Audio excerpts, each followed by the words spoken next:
장이 끝나도 투자는 끝나지 않는다. 안녕하세요. 어예진의 방과후 목돈연구소 어예진입니다. 2월 4일 수요일 오늘 코스피가 하루 만에 또 사상 최고치를 새로 썼습니다. 1.57% 오르면서 5,370선을 돌파했는데요. 기관이 1조 7천억 원 넘게 사들이면서 지수 상승 이끌었습니다. 시가총액 상위 종목 대부분 상승 마감한 가운데 오늘 삼성전자가 우리나라 증시에서 단일 종목으로는 처음으로 시가총액 1,000조 원을 돌파했습니다.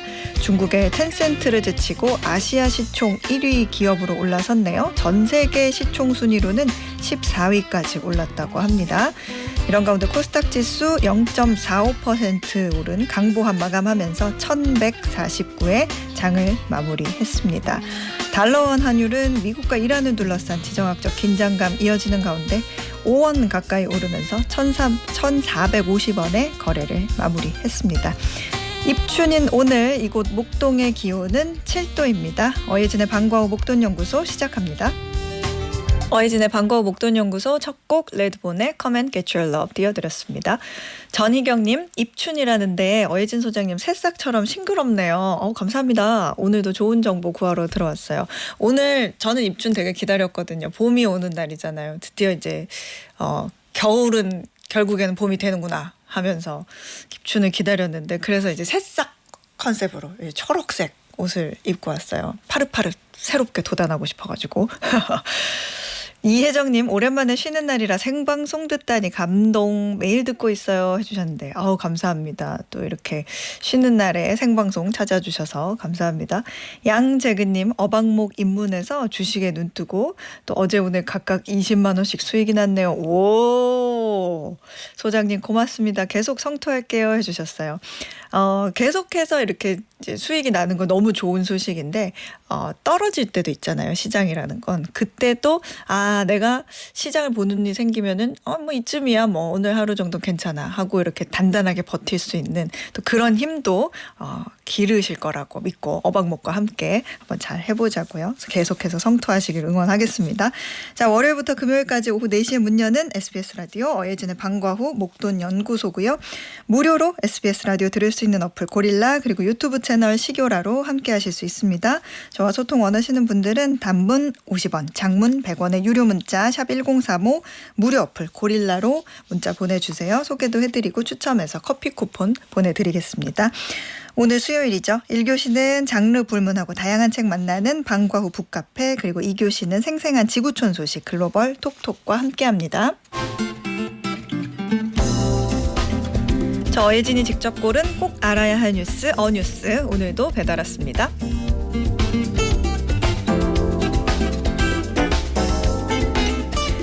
마트에서 요즘 물건 가격 내렸다는 얘기 들어본 적 있으세요? 거의 없죠.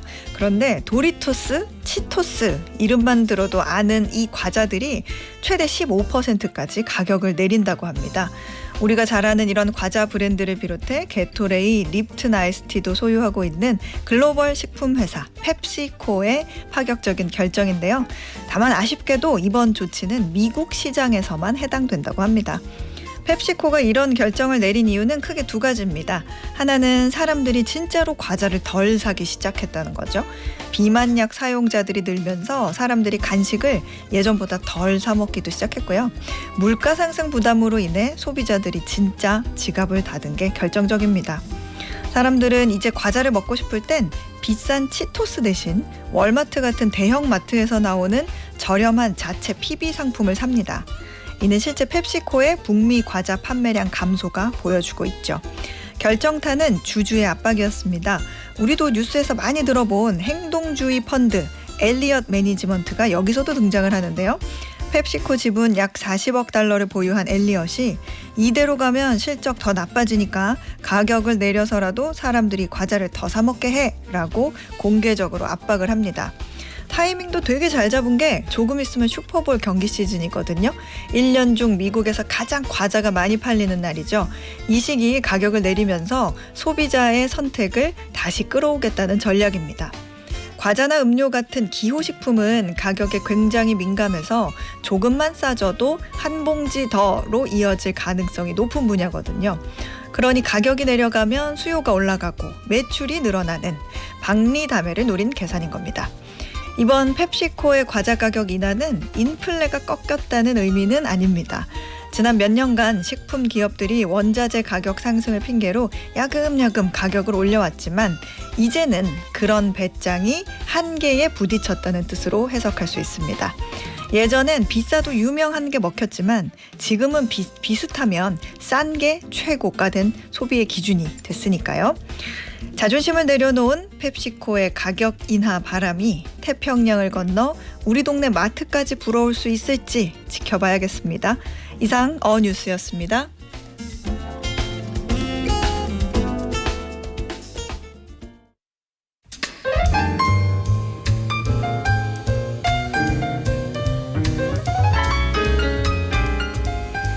경제부터 인문, 사회, 문학, 자기계발서까지 다양한 책이 있는 방과후 북카페, 오늘도 예스24 손민규 도서 MD가 책 소개해드립니다. 어서 오세요. 네, 안녕하세요. 예스24 도서 MD 손민규입니다. 예, 오늘 처음 만나볼 책은 뭔가요? 네, 댄 왕이 쓴 브레이크넥이라는 책으로 시작해 보려고 합니다. 네. 이 책 표지 보면요, 그 출간 전 문의 쇄도 느낌표, 또 녹슨 미국을 충격에 빠뜨린 문제작 또 느낌표, 네. 이런 문구가 있거든요. 실제로 한국 정식 출간 전에 영어 원서로 미리 읽은 분도 꽤 많더라고요. 지난주에 한국어로 번역돼서 정식 출간됐고요. 네. 제목인 브레이크넥부터 이야기해 보자면요, 책 표지 보시면 띄어쓰기 되어 있는데 그러네요. 이렇게 예. 책 표지 보면 띄어쓰기가 돼 있어요. 0단어로 이 브레이크넥이 한 단어이더라고요. 형용사이고 굉장히 빠른 속도, 위험할 정도로 빠른, 정신없이 달려가는 이란 뜻이 있다고 합니다. 네. 제목만 보면 무슨 내용인지 잘 모르겠는데요. 네. 부제부터 또 보시면 변호사의 나라 미국과 엔지니어의 나라 중국은 어떻게 미래를 설계하는가입니다. 보통 이렇게 미국하고 중국을 붙여놓으면 뭐 패권 전쟁, 뭐 경쟁 이런 거 네. 생각하면서 뭐 체제의 비교라든지 그렇죠. 아니면 뭐 산업 경쟁력이라든지 뭐 자원 이런 비교를 하는데 네. 변호사의 나라, 엔지니어의 나라 이렇게 직업적 특성이라는 굉장히 독특한 프레임으로 네. 설명을 한다는 게 굉장히 흥미로운데 네. 저자를 보니까 댄 왕이라는 사람이네요. 어떤 사람이에요? 이름에서부터 약간 추측할 수 있는데요. 일단 중국계이고 지금은 캐나다 국적입니다. 그래서 뭐 미국인은 또 아니기 때문에 네. 약간 중립적으로 볼 수 있는 위치에 있는 것 같고요. 실리콘밸리에서 활동하는 중국 기술 또 산업 분석가입니다. 실제로 미국과 중국을 오가면서 다양한 산업 현장을 계속 취재하면서 이 책을 완성했다고 하고요. 책 내자마자 미국에서도 굉장히 관심을 많이 받았고 첫 책인데도 상당히 판매가 잘 되고 있습니다. 두 나라를 모두 다루긴 했는데 이제 중국에 관한 이야기입니다. 제목인 브레이크넥이 가리키는 나라가 미국보다는 중국이고요. 중국이 엄청나게 빠르다, 거침없이 질주한다, 이런 표현입니다. 책 표지 보시면은 그 그림 사진이죠. 네. 고층 빌딩 있고 또 화려한 조명, 또 복잡하게 얽힌 고가도로가 나오는데요. 네. 바로 현대 중국의 모습입니다. 제가 외국 여행을 자주 나가진 않지만 외국 여행 갔다 온 분들의 얘기를 들어보면 중국 가면 매년 이제 같은 곳을 가도 바뀌어 있고 생각보다 굉장히 깔끔하고 대중교통 잘 돼 있고 이런 얘기를 많이 듣거든요. 반면 미국은 초강대국이라고 하는데 네. 막상 가보니까 우리나라보다 약간 좀 떨어지는 것 같고 유지보수 되어야 되는데도 안 되고 있고 뭐 이런 평가를 하거든요. 네, 실제로 이 책에서 그 이유를 알려주고 있습니다. 이 차이를 대왕은 미국이 변호사의 나라라서 그렇고 네. 중국은 엔지니어의 나라라고 설명합니다. 이제 미국은 법률 국가, 중국은 공학자의 국가라고 얘기를 하는데요. 어쩌면 지금 미중 갈등의 핵심도 상당 부분 이러한 차이에서 발생한 게 아닌가라는 주장을 하고 있습니다. 처음에 지적하는 내용이 상당히 흥미로운데요. 네. 그러니까 국가 최고 지도자가 어디 출신이냐를 보고 얘기를 하는데요. 네. 중국은 공학자 중심이죠. 시진핑도 공학 전공했고. 그러네요. 그렇죠. 심지어 2002년에 중국 공산당 최고 의결기구인 중앙정치국 상무위원회. 기네요, 길어. 아무튼 여기 9명이 전원 공학자였다고 합니다. 반면 법률 국가인 미국은 최근 대통령 10명 중에 5명이 법률 전공자였고 특히 1984년부터 2020년까지 민주당의 대통령, 부통령 후보 전원이 법학을 전공했다고 합니다. 야, 또 그렇게 되는군요. 그렇죠. 근데 또 이렇게 생각해 보면 변호사는 뭔가 법으로 다투고 조정하는 사람이라는 게 딱 떠오르는데 여기서 말하는 엔지니어의 나라라는 거는 단순히 뭔가 기술자가 많다 이런 뜻은 아닐 것 같거든요. 네. 어떤 특징을 말하는 거예요? 여기서는 사회공학 또 도시공학 이런 표현들이 굉장히 자주 등장하는데요. 쉽게 생각해서 뭔가를 지시하고 만들어내는 게 이제 공학의 의미입니다. 대규모 토목공사, 도시건설 이런 것들이 이제 공학인데요. 중국은 이러한 공학을 중심으로 돌아가는 나라라고 얘기를 하고 있습니다. 여러 가지 예가 굉장히 자주 나오고 있는데 현재 고속철도망이 가장 많이 깔린 나라가 뭐 예상하겠지만 중국이고요. 네. 2위인 스페인보다 무려 10배가 더 길다고 합니다. 근데 이게 당연한 게 아니라 원래 철도 종주국이라고 하면 미국이거든요. 네. 원래 영국에서 증기기관 발전했지만 거기는 뭐 국토도 좁고 뭐 여러 가지 제약 때문에 미국이 서부 개척할 때 엄청나게 많이 깔았습니다. 그런데 어느 순간부터 미국은 고속철도망을 더 이상 깔지 않고 중국은 아직도 이제 계속 이제 깔고 있는 거죠. 이 이유 중에 하나는 물론 뭐 미국이 주된 교통수단으로 비행기를 선택했다는 점이 있을 텐데요. 그 배후를 보면 이 변호사의 나라 미국이라는 관점이 있습니다. 왜냐하면 철도를 깔기 위해서는 다양한 이해관계 집단의 그 의사를 계속 조정해줘야 되죠. 네. 뭐 원주민 보상이라든지 또 환경 규제도 있고 이런 것들을 해야 되는데 중국은 그런 거 없이 그냥 중앙정부에서 지어 하면 이제 바로 지어버리는 거죠. 네. 그렇군요.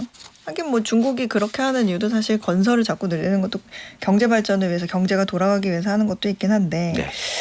이게 변호사의 나라라는 거는 뭔가 무언가 새로 하려고 할 때 어떤 합의도 해야 되고 권리도 그렇죠. 조정해야 되고 그러니까 생각하는 속도가 좀 느려졌다는 뜻 같고 네. 반대로 중국은 사실 덩치가 굉장히 큰 나라고 네. 경제대국 2위인데 그렇게 빠른 속도로 뭔가 엔지니어식으로 이렇게 와 하고 밀어붙일 수가 있는 건가 그런 생각도 들기는 하네요. 네.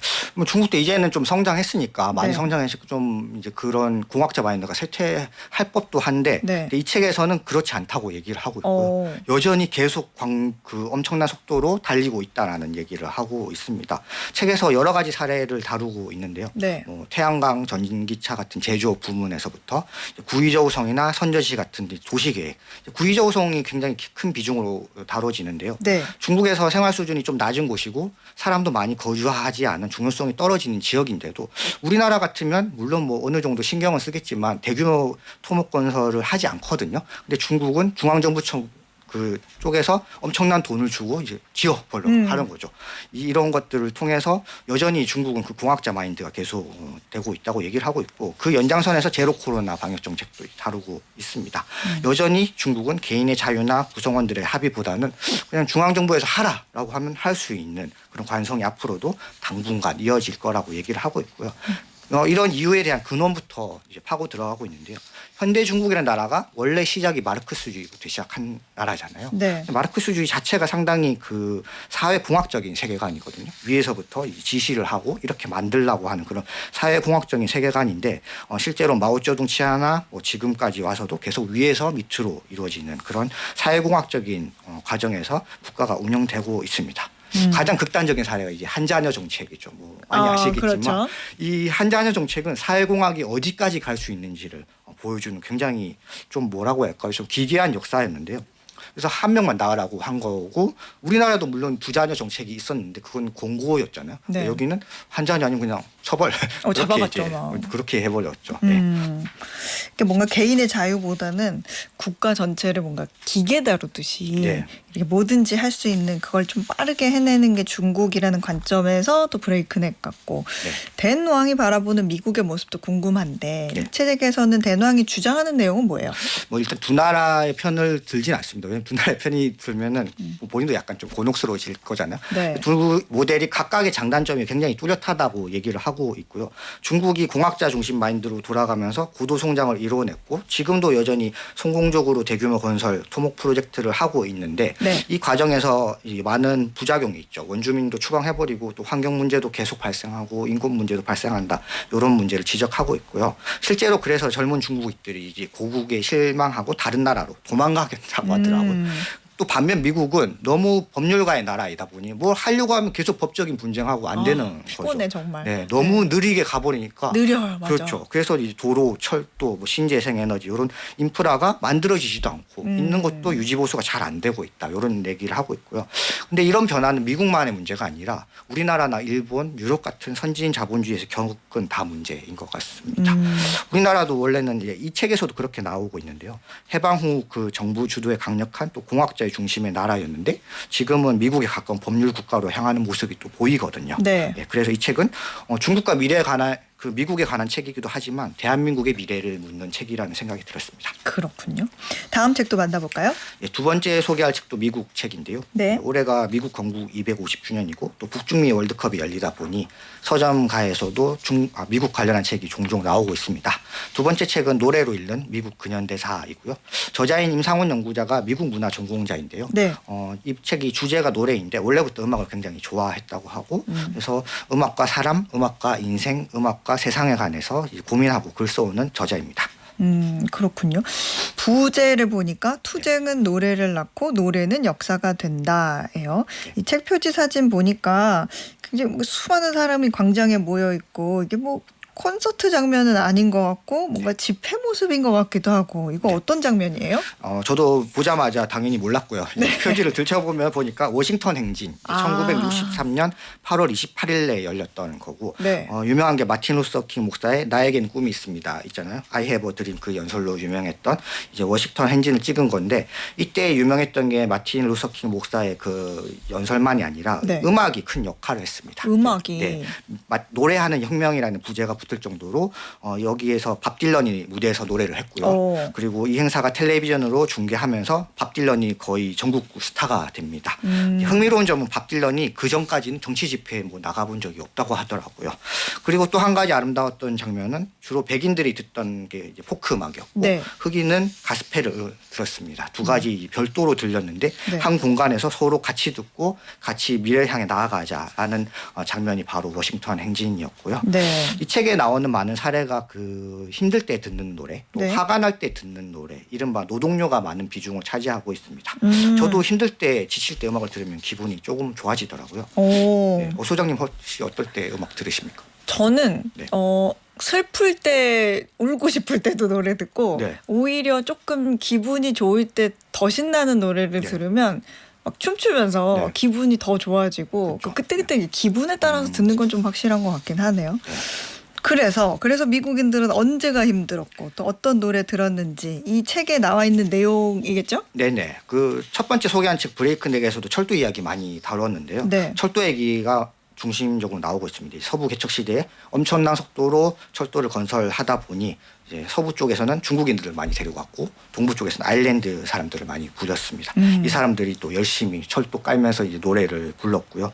그때 불렀던 노래가 뭐 I've been working on the railroad 이런 곡이 있는데 이게 지금도 철도 노동자의 이제 대표 노래라고 하고요. 그렇군요. 철도가 또 재밌는 점 중에 하나가 철도가 근대를 탄생시켰다고 하잖아요. 네. 보편적인 시공간을 탄생시켰다고 하는데 노래도 상당히 많이 변화됐다고 합니다. 네. 철도 깔려면 빨리빨리 깔아야 되고 엄청나게 노동해야 되니까 템포가 엄청 빨라졌다고 하더라고요. 그런 게 네. 필요하죠. 그래서 전통적으로 농경 시대에서 그 음악을 듣는 건 노동요는 좀 느렸는데 네. 우리나라만 해도 뭐 아리랑. 그렇죠. 근데 철도 깔면서 노래가 좀 빨라지고 아. 그리고 지금 우리가 듣고 있는 댄스나 뭐 헤비메탈 이런 것도 약간 철도의 영향이 있다는 지적을 합니다. 네. 그렇군요. 그렇게 또 비교해서 들으니까 굉장히 흥미롭네요. 네. 철도 이후에 그 미국 대중문화에 영향을 미친 사건 어떤 게 들어가 있어요, 책에? 철도도 정말 힘든 노동이었지만 금강개발 이제 골드러시도 있었고요. 네. 그 다음에는 뭐 워싱턴 행진 아까 다룬 그 워싱턴 행진도 있었고 또 히피 문화 같은 뭐 반자분 반체제 문화도 있었는데요. 네. 이 책에 등장하는 마지막 결정적 사건은 음악 팬들이라면 좀 아실 것 같은데요. 1969년 우드스탁 이게 마지막으로 그 소개됩니다. 원래는 그 주최 측이 5만 명 정도 모이면 성공이다 하고 준비했는데 열고 보니 막 40만 명이 몰린 거예요. 왜 그랬냐면 그때 기치가 사흘간의 평화와 음악이라는 주제였습니다. 당시 그 베트남 전쟁에 대한 반전 여론이 굉장히 셌던 건데 네. 이게 음악으로 분출된 거죠. 이렇듯이 이 책은 그 미국 사회에서 이제 갈등이라는 점에 착안해서 갈등과 그 음악 대중문화사를 소개하고 있는 책이고요. 음악이 때로는 그 갈등을 폭발시키기도 하고 또 서로 조화시켜고 좀 누그러뜨린 역할도 했다고 이야기하고 있습니다. 또 이 책에서는 그 노래마다 QR코드를 심어놔서 네. 이제 읽으면서 바로 들을 수 있게 이제 구성해놨습니다. 그렇군요. 마지막 책도 만나보죠.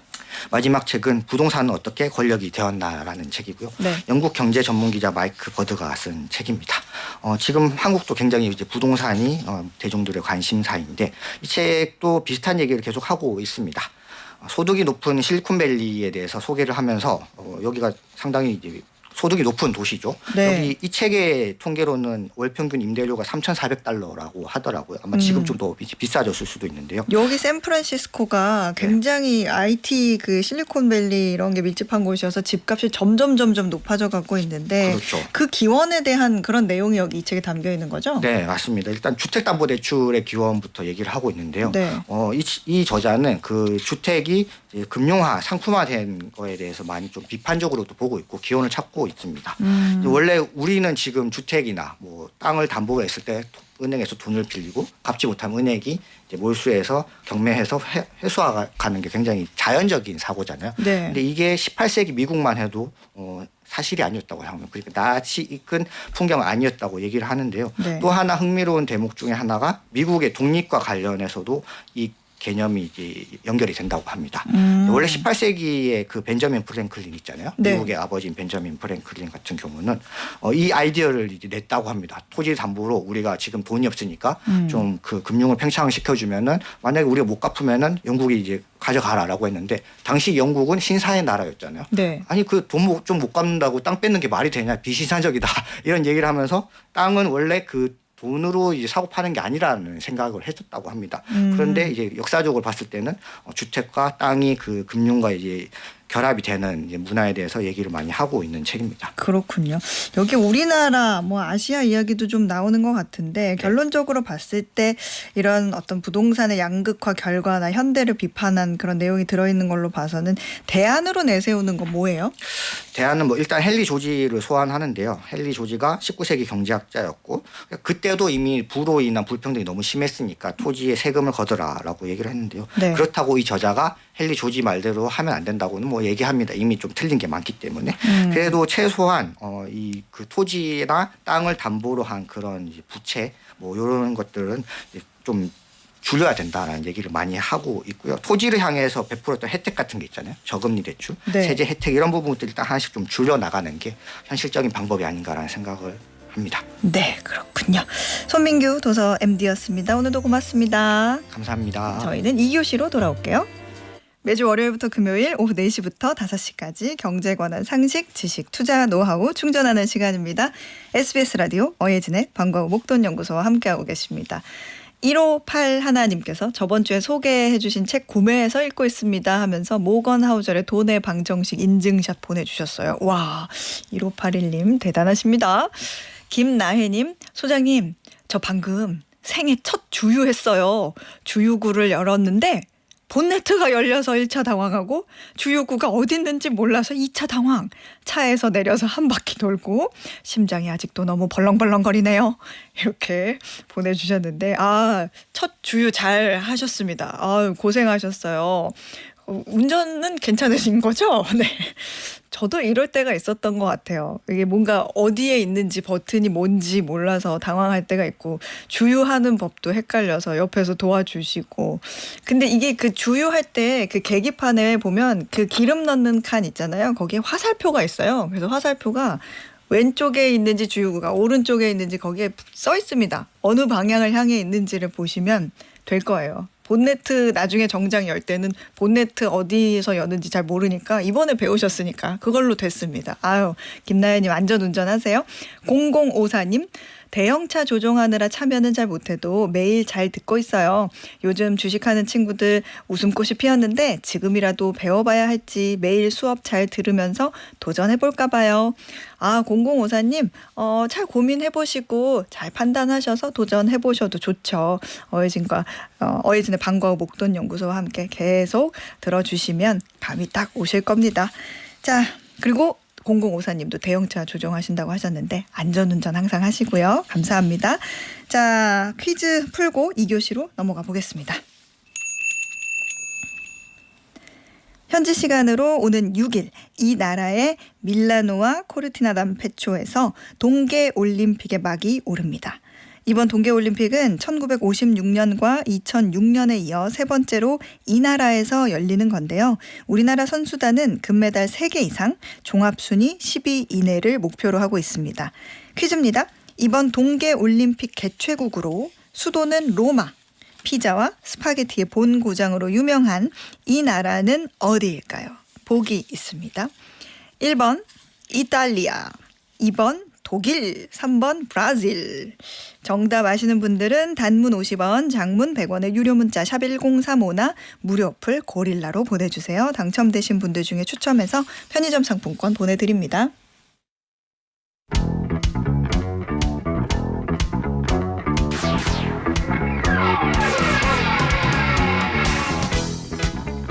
지구촌 방방곡곡을 쭈미네 자세히 들여다보는 글로벌 톡톡. 오늘도 한국경제TV 신인규 기자가 안내해드립니다. 어서 오세요. 안녕하세요. 네, 오늘 우리 어디로 데려가 주실 거예요? 오늘은 인도 먼저 가볼까요? 인도. 예. 인도가 미국과 무역 협정 맺고 관세 협상 마무리 졌죠. 네. 그동안 미국이 인도에 부과했던 상호 관세율이 25%에서 18%로 낮아졌고요.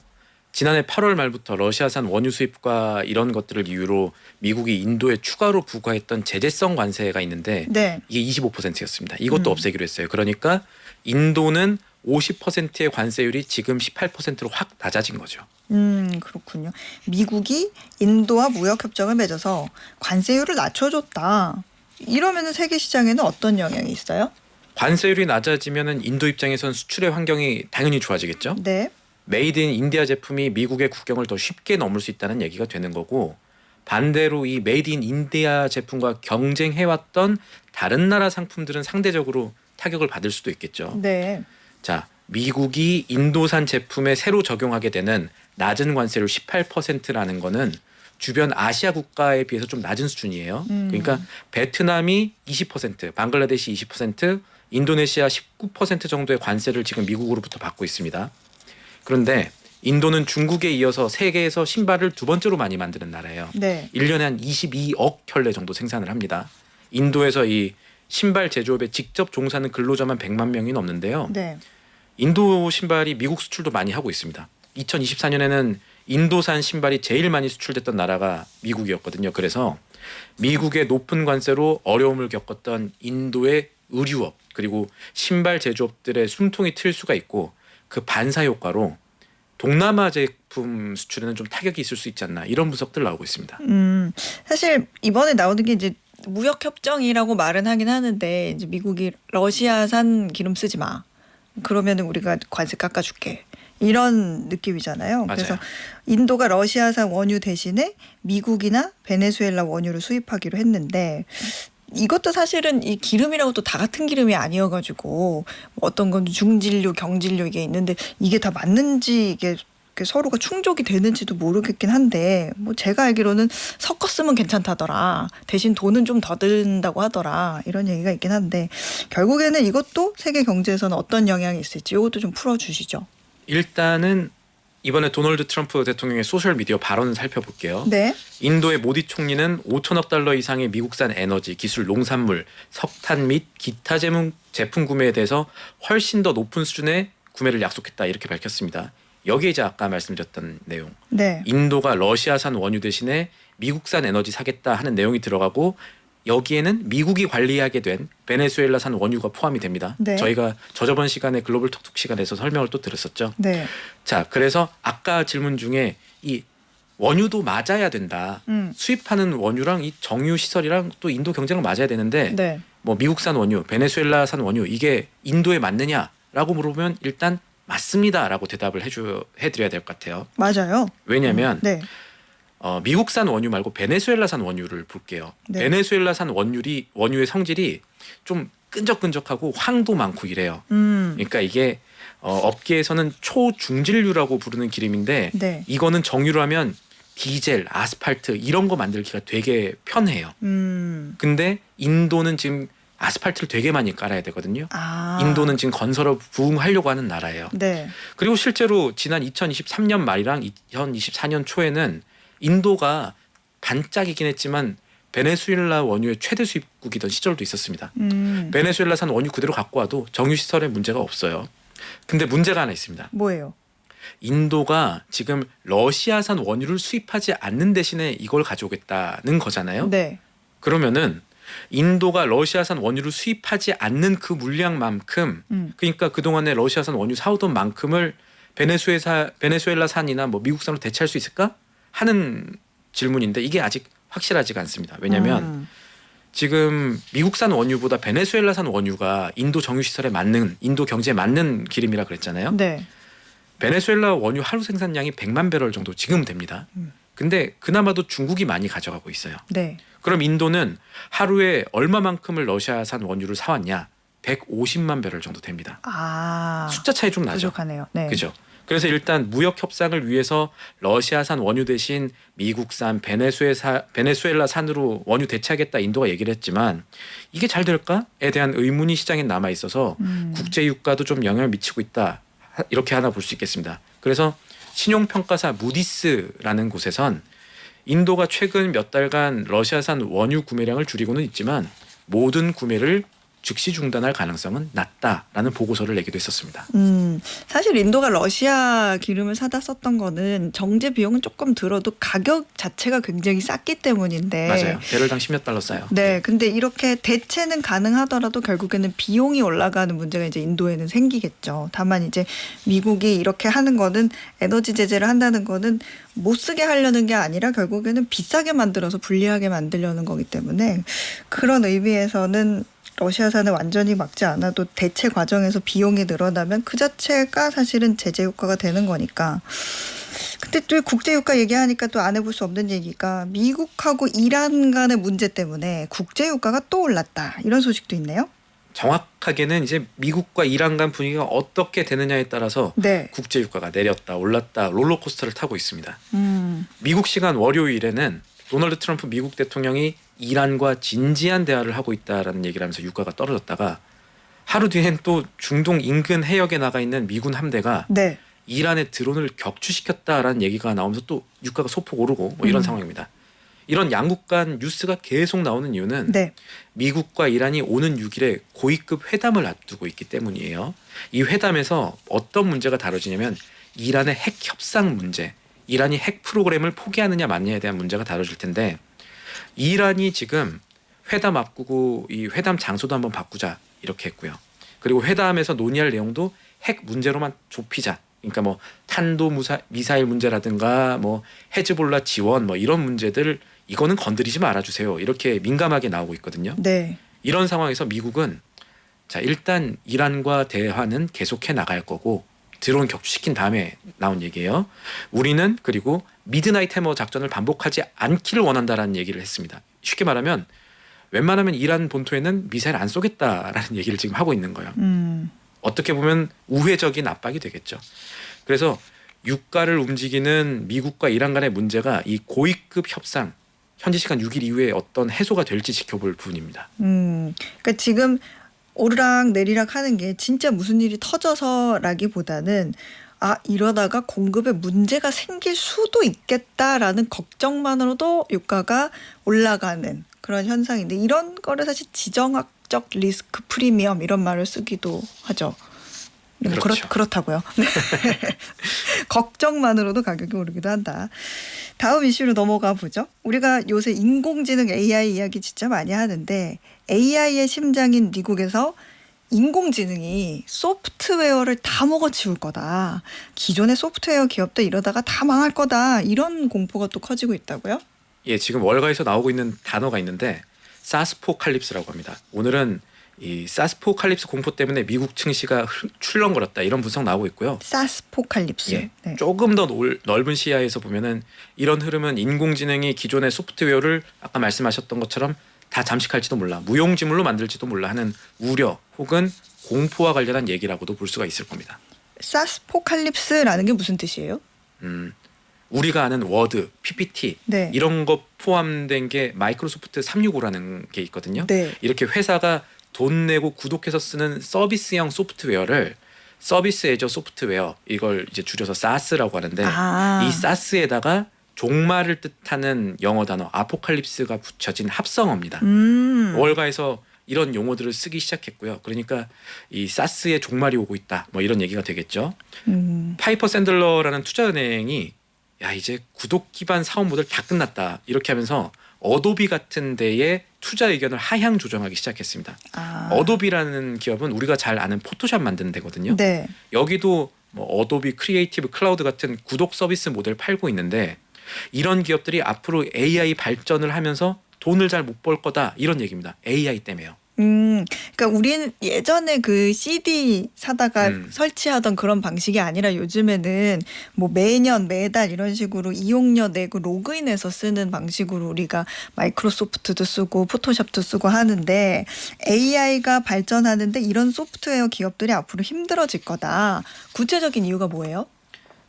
두 가지 측면을 좀 봐야 될 것 같은데 하나 AI가 너무 잘해줘서 따로 돈 내고 다른 소프트웨어 서비스 구독할 필요가 없다라는 점부터 생각할 수가 있는데 뭔 얘기냐면요. 네. 이번에 AI 기업 엔트로픽이라는 곳에서 새로운 AI 기능을 하나 공개했습니다. 네. 회사 계약서 검토, 법률 브리핑 이런 거 해주는 뭐 뉴스 정리 같은 거 해주는 AI 기능을 엔트로픽의 자체 LLM인 그러니까 챗GPT 같은 거인 클로드에 넣었는데 성능이 괜찮은 거예요. 기존에 이 법률 자문 소프트웨어가 있는데 네. 다른 기업들이 운영하고 있는 그런 서비스보다 싸거든요. 싼데 성능도 괜찮아요.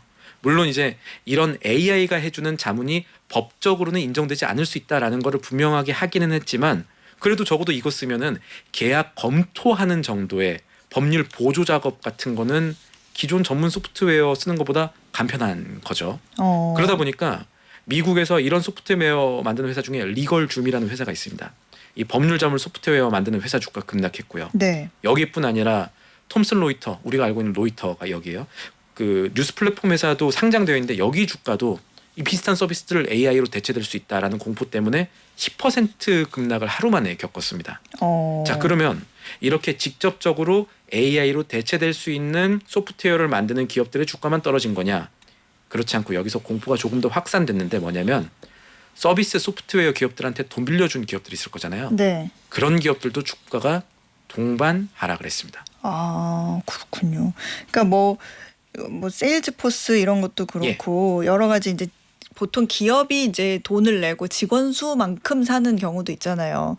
근데 이제 이런 식으로 말씀하신 것처럼 잘해주는 AI가 생기면 직원 수가 100명이면 100명어치만큼 살 필요가 없어지는 거죠. 5명만 사도 되는 거고. 그러니까 이게 이만큼 장사가 안 돼서 매출이 줄어들 거다 이런 얘기 같은데 지금 나오는 AI 도구가 기존의 이런 소프트웨어들을 위협할 정도로 진짜 괜찮은 성능들이 나오나 봐요? 질문 진짜 잘해주셨고 결론부터 말하면 예예요. 이번에 공개된 뭐 법률 자문 AI도 그렇지만요. 네. 사실 있던 공포긴 해요. 왜냐하면 이미 마이크로소프트를 비롯해서 이제 대형 기업들이 내부 코드를 막 만들잖아요. 네. 그러니까 소프트웨어를 만들기 위해서 어떤 코드를 막 짜는데 그 코드의 30% 이상이 지금 AI가 만든대요. 개발자가 아니라. 그런 정도로 AI의 이 보조 능력에 대해서 사실 이게 AI 능력이죠. 이게 빠르게 자리를 잡고 있습니다. 자, 그러면 아까 질문하신 대로 뭘 생각해 볼 수가 있냐면 네.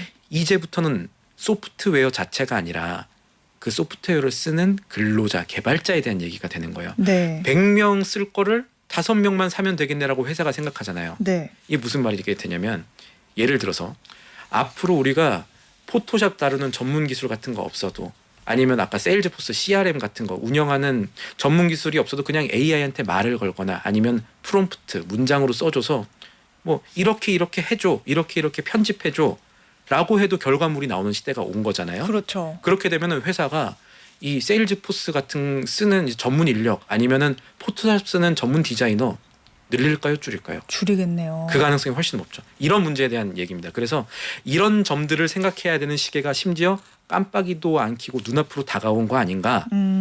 우리가 생각했던 것보다 변화가 빠른 거 아닌가라는 생각들이 미국에서부터 나오고 있는 거예요. 그렇군요.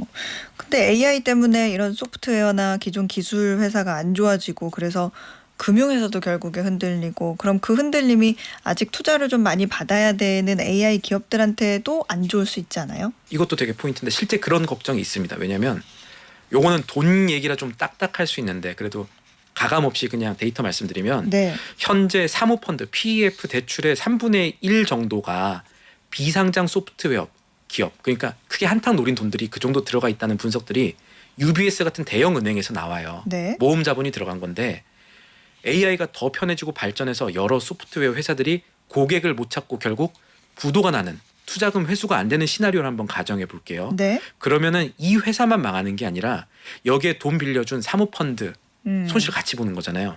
근데 이 사모펀드들은 그러니까 돈 있는 부자들은 어떻게 투자를 하냐면 이런 비상장 소프트웨어 기업에도 투자를 하지만 AI 기업들한테도 돈을 빌려주고 있는 거예요. 그렇죠. 그러면 이 사모펀드들이 손실을 메우려고 하거나 아니면 예상되는 손실을 막으려면 AI 투자를 좀 회수하거나 추가적인 대출에 인색해질 가능성이 있겠죠. 오늘 미국 시장에서 소프트웨어 회사뿐 아니라 오라클이나 메타 같은 기업들 주가도 같이 떨어졌거든요. 네. 근데 이런 회사들은 지금 막대한 AI 투자를 하고 있어가지고 외부에서 돈을 많이 빌리고 있다. 이런 공통점이 있다는 점도 살펴볼 부분입니다. 그렇군요. 마지막 소식 짧게 하나 더 보죠. 이탈리아 로마로 가는 사람이면 무조건 들른다는 관광 명소 트레비 분수. 여기가 갑자기 입장료를 받기 시작했다고요? 네, 여기가 2024년 한 해에만 1,000만 명 넘는 관광객이 방문했다는 통계가 있는 네. 세계적인 관광 명소입니다. 여기 분수 등지고 동전을 이제 던져서 넣으면은 로마에 다시 오게 된다는 전설이 있고 2개 던져서 넣으면 사랑하는 사람이랑 같이 오게 된다는 전설이 오. 있는데 저도 몇 년 전에 신혼여행 갔을 때 여기서 동전 몇 개 던졌거든요. 네. 와이프 보고 있으니까. 근데 그 이후로 로마는커녕 해외여행 한번 못 가고 있는데 어쨌든 이번 달부터 로마 시가 트레비 분수를 가까이서 부르는 관광객한테 네. 2유로의 입장료를 받기로 했다는 소식이 있습니다. 이제부터는 유료니까 너무 많이 오지 마, 붐비지 마라는 소위 말하는 오버투어리즘이라는 걸 좀 해결하기 위한 방안이라는 얘기가 있는데 무슨 말이냐면 네. 로마가 유명한 관광 도시이긴 하지만 현지에 사는 사람들이 있잖아요. 그렇죠. 관광객이 너무 오니까 물가도 확 오르고 현지인들을 좀 불편한 그런 현상들을 오버투어리즘이라고 부르는 거거든요. 네. 근데 입장료를 받으면 아무래도 좀 무분별한 관광객도 좀 줄을 걸고 입장료 수익으로 관광자산 관리도 하겠다 이런 계산이 로마시에 있다는데 개인적으로는 2유로라는 입장료 때문에 그 비싼 비행기 표 끊고 트레비 분수 보러 가는 사람들이 줄어들까 아니면은 그것 때문에 주변 아이스크림 물가가 떨어질까 여기에 대해서는 저는 회의적으로 보고 있습니다. 그러네요. 또 그 말씀 듣고 보니까 일리가 있네요. 네, 지금까지 한국경제TV 신인규 기자였습니다. 오늘 고맙습니다. 감사합니다. 네, 퀴즈 정답 확인해 보겠습니다. 오늘의 퀴즈에서는 이번 동계올림픽의 개최국으로 수도는 로마, 피자와 스파게티의 본고장으로 유명한 나라는 어딘지 여쭤봤는데요. 정답은 1번 이탈리아였습니다. 오늘 편의점 상품권 받으실 세 분은요. 다음 주에 이탈리아 여행 가신다고 올림픽 기간이라서 너무 기대된다고 보내주신 7619님. 와, 너무 부럽습니다. 다녀오셔가지고 어땠는지 또 문자 좀 보내주세요. 좀 궁금합니다. 그리고 피자 좋아하는 1인입니다. 라고 보내주신 6066님. 저도 피자 좋아해요. 그 화덕 피자 특히 좋아합니다. 뜨끈할 때 먹으면 맛있는데. 자, 그리고 마지막으로 이번 동계올림픽에서 대한민국이 금메달 많이 따고 선수분들 모두 몸 건강히 돌아오길 소망합니다. 라고 보내주신 원건택님까지 이렇게 세 분께 편의점 상품권 보내드리도록 하겠습니다. 어예진의 방과 후 목돈연구소 오늘의 끝곡은요. 정경화의 나에게로 초대 띄워드리면서 저는 마무리하겠습니다. 내일도 세상 돌아가는 소식 투자의 기본기 알고 싶다면 오후 4시 어예진의 방과 후 목돈연구소로 놀러오세요.